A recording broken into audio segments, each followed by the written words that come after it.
This week in East Brunswick, we'll have a look at last Saturday's East Brunswick High School football game against the J.P. Stevens Hawks, which the Bears lost 18-17.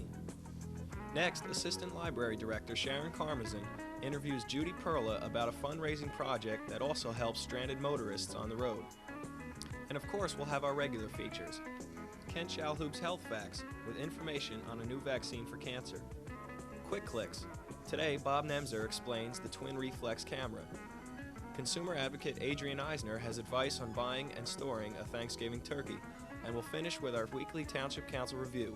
But first, here's what's on Channel 8 next week.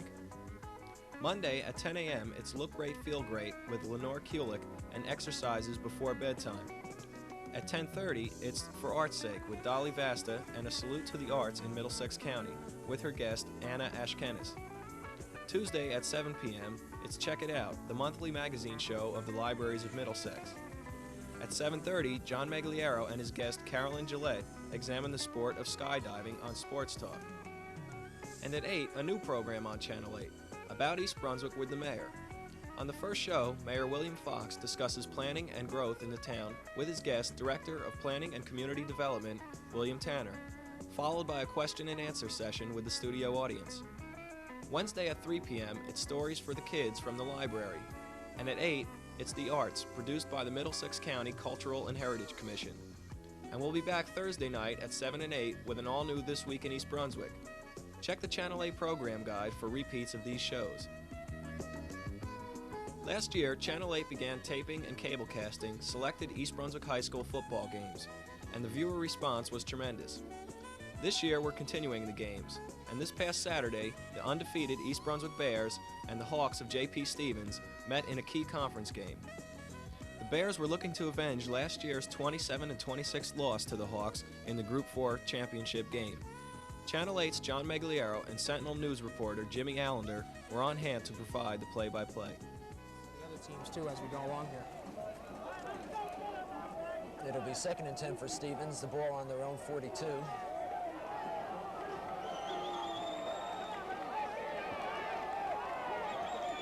They go into a shotgun formation.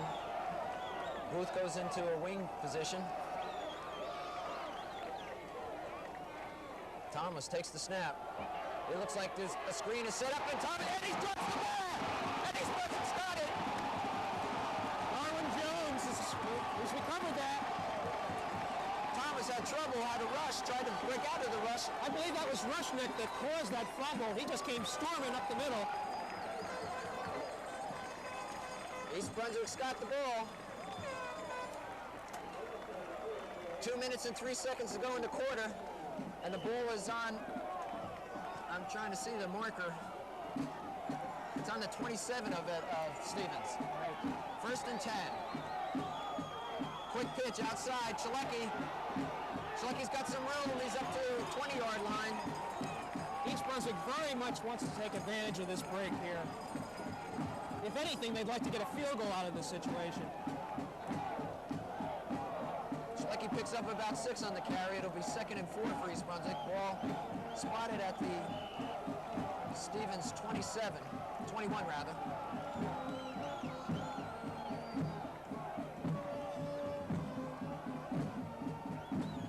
Roto Brown, Chalecki again. And Chalecki will get maybe to the line of scrimmage and no more. Only got a yard out of the play, so we got about a 3rd down and 3.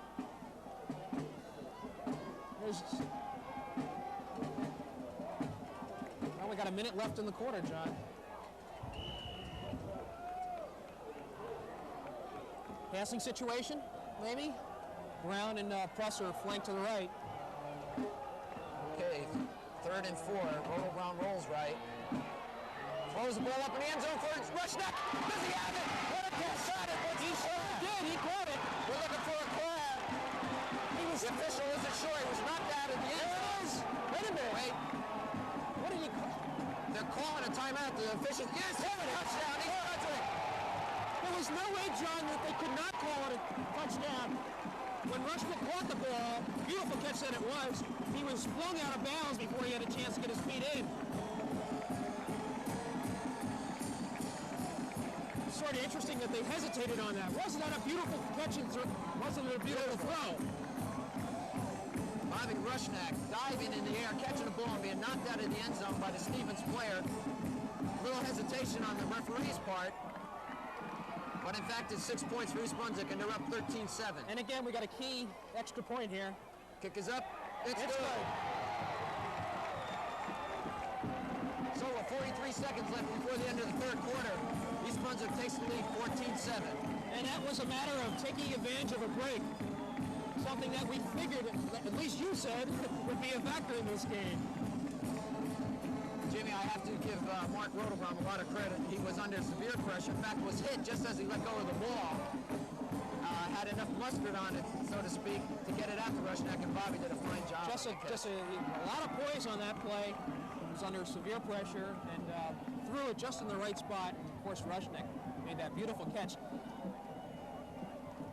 14-7. I'd have to think some people were surprised here.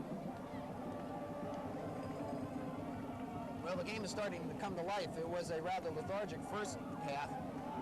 Both teams keeping the ball on the ground, and we've seen that it's become a more serious game.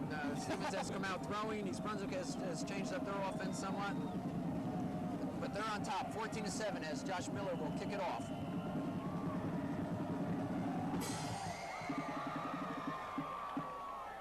That's Bradley. He feels it at about the 15. He's got the left sideline. He's taken out of bounds. So we've had a lot of action here in the last 5 minutes of the third quarter. East Brunswick coming up with the goal line, where they're stopping Stevens on the fourth down and deep in their own territory, forcing a fumble and then bringing it in for a touchdown. And with this quarter running down, East Brunswick's going to have the win to its back in the fourth quarter. The ball's on the Stevens 34-yard line. They have it 1st and 10. Booth goes in motion. Thomas looking to throw the ball. He's being pressured. He's looking down deep for Booth. Over his head. Ken Pruss covering. George is complaining about a interference on that. I don't think so. I don't see any, Jim. The ball was overthrown anyway. George never would have had a chance to get to it. In fact, if looking at that play, Booth ran into Pruss. That ball was thrown 50 yards in the air too. So looks like Stevens is trying to take advantage of the wind. All right, 16 seconds before the end of this quarter. 2nd and 10 for Stevens. Stevens has opened it up this second half, throwing the ball. Thomas looking to throw again. Oh, looking for Goldstein. The pass is over his head. And Thomas was hit hard after letting go of that ball. Sure, you had Rich DeMaria, 77, coming in there and hit Thomas from the back. I think he's still feeling the effects of that one. That'll bring up a 3rd and 10 for Stevens. I'm surprised they've abandoned the running game, Jimmy. Not to me. I think Stevens just wanted to show run in the first half, and now they're sort of opening it up. And of course, they had the wind to their back in the third quarter. All right, Stevens goes into a shotgun formation. Thomas drops back. Booth is on the wing. 3rd and 10. Bulls on their own 34. High snap. Thomas pulls it down. He's looking down deep for Booth. He's throwing it long down the sideline. Booth is fired up and he gets it. Unbelievable. It's a touchdown. Jimmy, shades of last year's championship game. Right, with 1 second left in the quarter. That's unfortunate for East Brunswick. What had happened is I think Bruning thought that the ball was just simply overthrown, and Booth just caught up with it. That ball was thrown 65 yards in the air. Quite correct. And we have all right, Stevens calls timeout. They're trying to decide whether or not they want to go for 2 on this. Jimmy, Booth went by 4 East Brunswick defenders. If you're watching this on Thursday night, tune in to Channel 8 Friday night, November 8th at 7 p.m. to see the game in its entirety.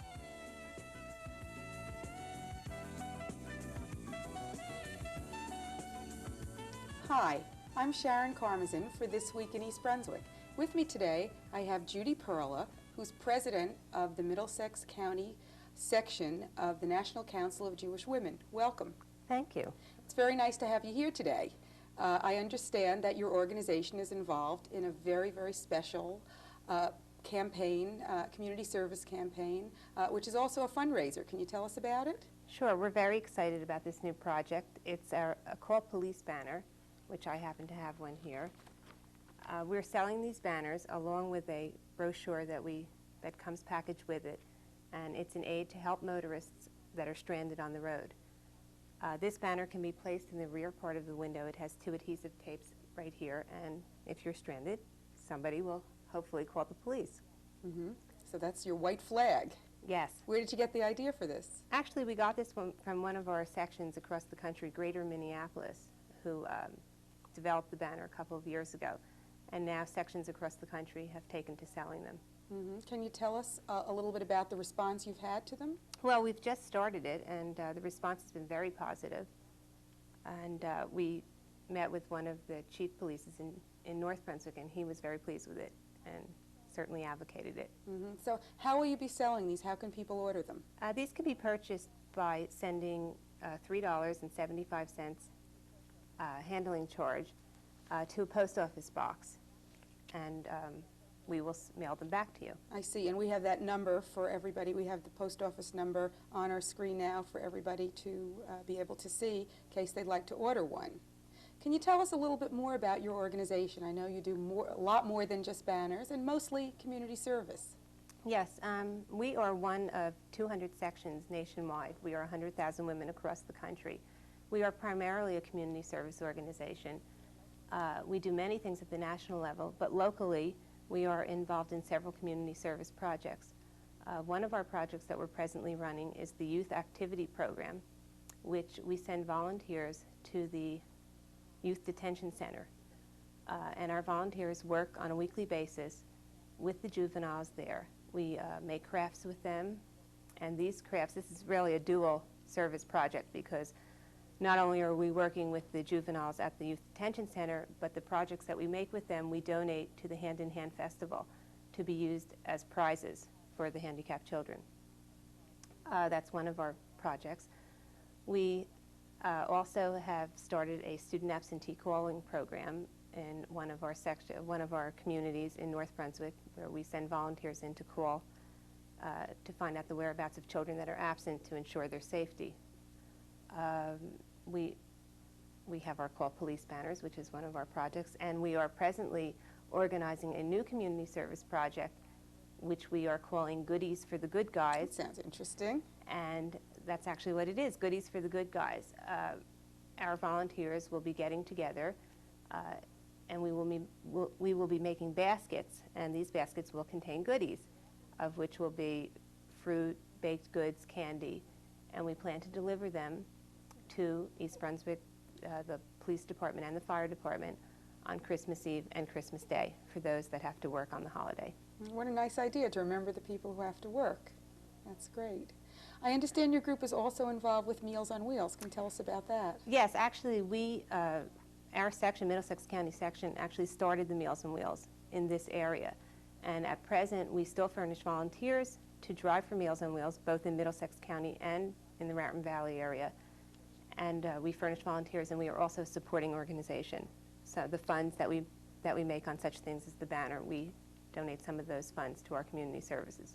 Would you say that there are opportunities for people who work to become active in your organization, even if they're not around during the daytime? Most definitely, and this is definitely a problem that we face today, people that do want to volunteer that do work full-time. So we have planned some services in the evenings, and all of our functions, our meetings, and all of our fundraisers are held in the evenings. Mm-hmm. Do you meet on a regular basis? Yes, we meet the second Tuesday of every month. And where is that?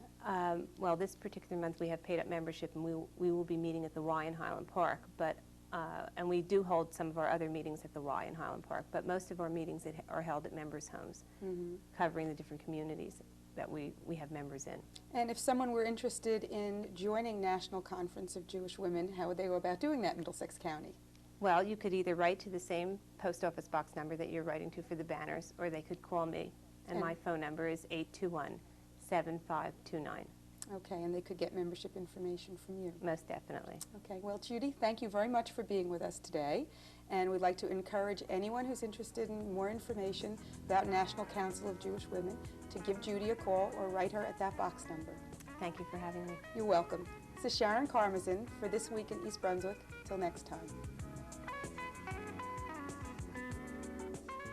Beginning Tuesday evening, November 12th, Channel 8 will begin a new program that will be of interest to all township residents.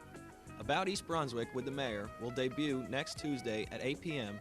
and will be repeated Thursday at 8:30 p.m. and Saturday at 10:30 a.m.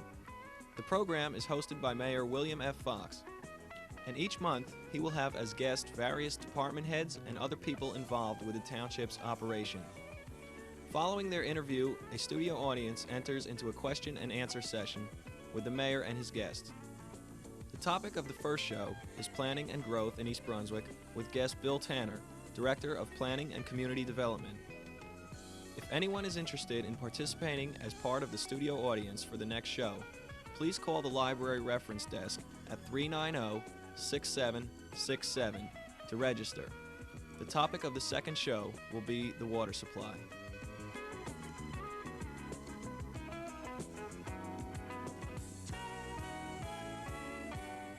Vaccine for cancer. The work progresses. By injecting a cancer patient with their own tumor cells after they've been treated in such a way that they can't reproduce, a person builds an antibody response to his or her own tumor. Michael G. Hanna, Jr. of Litton Bionetics, Incorporated in Rockville, Maryland, with H.C. Hoover, Jr., now at the State University of New York at Stony Brook, and others, began a trial on colorectal cancer victims in 1981, and the results from the ongoing study are encouraging. 20 patients whose tumors were surgically removed were given 3 vaccinations of their own tumor cells, which had been irradiated so they wouldn't reproduce. The first 2 shots were combined with an immune system booster. To date, none of the 20 has died, and only 4 have had recurrences, whereas of 20 colorectal cancer patients undergoing surgery around the same time, 4 have died, and another 5 had suffered recurrences. But while the technique is important, I don't think it's sufficient for a complete control of solid tumors, Hanna says. The key may be in combining vaccination with chemotherapy. Hanna and his co-workers have found that the initial immune response following vaccination opens up the tumor so that more chemotherapy can reach it. Other more complicated techniques are also being developed in this new concept in vaccines for cancer. Again, more benefits of molecular biology. See you again on Health Facts.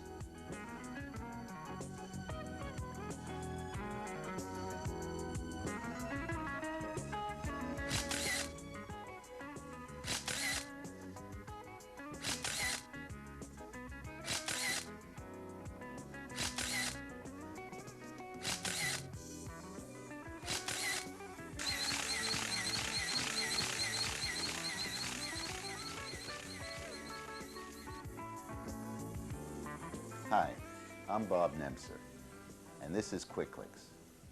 Today we're going to talk about the twin lens reflex. It was one of the most popular advanced type of camera prior to World War II.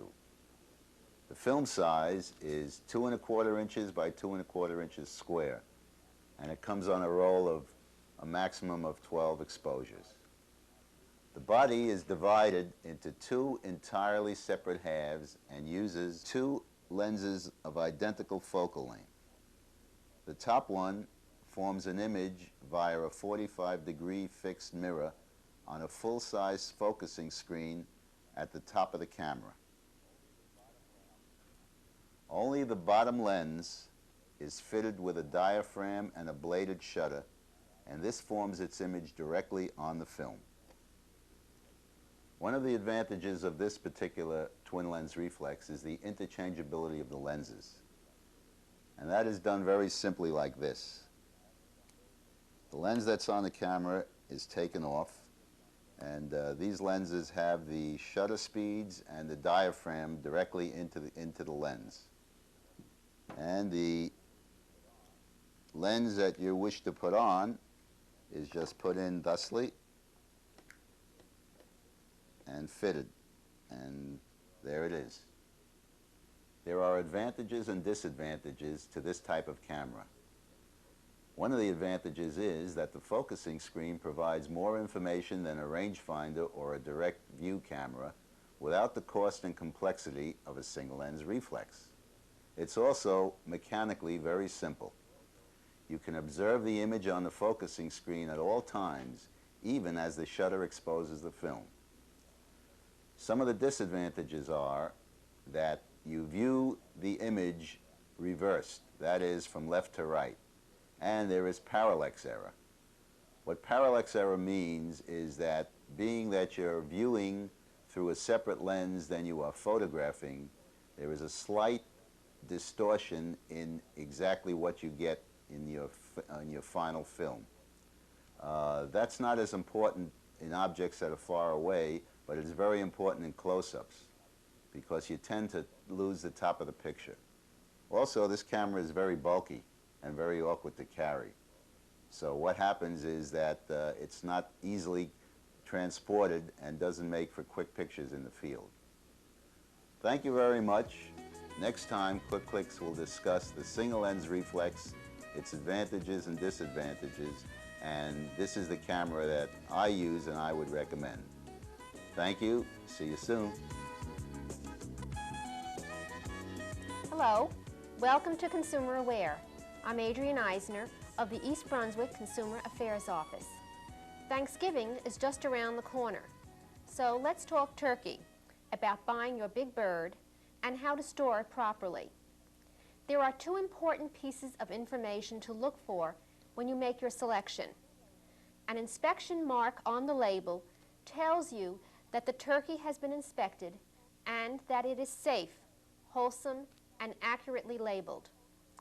Another symbol you will find on many packages is a USDA grade mark, usually grade A. Grade A turkeys are meaty, have a well-developed layer of fat in their skin, and are practically free from pin feathers, bruises, cuts, and tears. The younger the turkey, the more tender and mild-flavored it will be. There is no significant difference in quality between a fresh turkey and one that is purchased frozen. It is strictly a matter of personal preference. A whole frozen turkey can be stored in your home freezer at 0 degrees or below for up to 1 year without appreciable loss of quality. Frozen whole turkeys do not need to be rewrapped for freezer storage unless the packaging has been opened or is punctured or torn. The United States Department of Agriculture recommends that for optimal safety, buy a fresh turkey only if you do your shopping within 1 to 2 days of when you plan to serve it. Once you have decided on the type of turkey you want to buy, the next question is how big it should be. You can figure on 1 pound of turkey per person. If you are using a pre-stuffed turkey, then you would figure on about 1 1/4 pounds per person. Thawing the turkey in the refrigerator is the preferred method for safety reasons, but you can also thaw it in cold water. The key to preventing excessive bacterial growth is to keep your turkey cold while thawing. A turkey can also be thawed in a microwave oven. Check the manufacturer's directions for the size turkey that will fit in your oven. Also, the minutes per pound and the power level to use for thawing. Keep a pre-stuffed turkey in the freezer until you are ready to cook it. It should not be thawed because bacteria can develop in the stuffing while the turkey thaws. Once your turkey has thawed, it requires little preparation before cooking. Remove the neck and giblets and wash the inside and outside well. Then follow your favorite recipe for cooking. If you have any further questions about poultry safety, please call the United States Department of Agriculture Safety Hotline. It is called the Meat and Poultry Hotline, and you can reach them at 800-535-4555. That's 800-535-4555. 4555. If we can help you at the East Brunswick Consumer Affairs Office with any of your problems relating to the purchase of goods and services, please call us at 390-6954. We're in the office Monday through Friday from 9 until 5. Thank you for joining me this time on Consumer Aware. Please join me again next week when we'll be talking about stuffing the turkey and what to do with the leftovers. At this week's Town Council meeting, the widening of Cranbury Road was given top priority. Design engineer for the county, Mr. Hugh Patel, presented the preliminary plan for this $2.5 million project. Mr. Patel explained that a detailed analysis of road use has yet to be done, but that the county's plan has allowed for 2 lanes and a 10-foot shoulder in each direction, divided by a median. Councilman Walker felt the planned width of 95 feet was excessive. Mr. Patel contended that the 10-foot shoulders will provide for snow removal and bike traffic and will lend lateral support to the road. Also discussed was the proposed location of a new U-turn jug handle on Cranbury Road and the future use of Riders Lane between Cranbury Road and Civic Center Drive. John Runyon expressed concern over possible changes to the master plan and requested a traffic study to substantiate the need for any alterations. Council President Jerome O'Connor added that the planning board should resolve design questions with the county and asked when widening of the road might begin. Mr. Patel estimated that if the council passes an ordinance for the road next Tuesday evening, it will be at least a year before the contract is ready to bid. Director of Planning and Community Development, William Tanner, responded to the council's request for a status report on the traffic engineering study for intersection improvements. Mr. Tanner informed the council that the major study is still in the data collection phase. Traffic at 50 different locations must be counted before recommendations can be made for the 24 intersections targeted as hotspots. Tanner reported that raw data collection, an in-house task, is being carried out by the Traffic Safety Department, which has counted 10 to 15 locations since April. Director of Public Safety, Thomas Terrell, asked the council to consider the acceptance of a $69,000 state grant. The grant would be available in June and would provide half of the salaries, including fringe benefits, for 3 new officers for 1 year. The grant stipulates that the department must be at full-strength force by December of 1986. Mr. Terrell said that a total of 89 authorized positions would meet that requirement. Previously, the council had requested more information about mechanized trash collection. Ethel Frankenthaler spoke as a representative of Reuter Incorporated, a company with 10 years' experience in waste removal. Following a video demonstration of the service, Ms. Frankenthaler invited council members to see the system in operation in Medford, New Jersey. Also at this meeting, residents of the Stratford Road area braved bad weather and waited patiently for the public portion in order to share their concerns with the council. At issue was the industrial P1 zoning of the land adjacent to their property.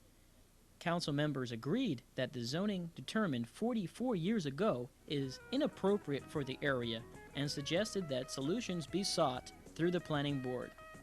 That's all for this week. Thank you for watching.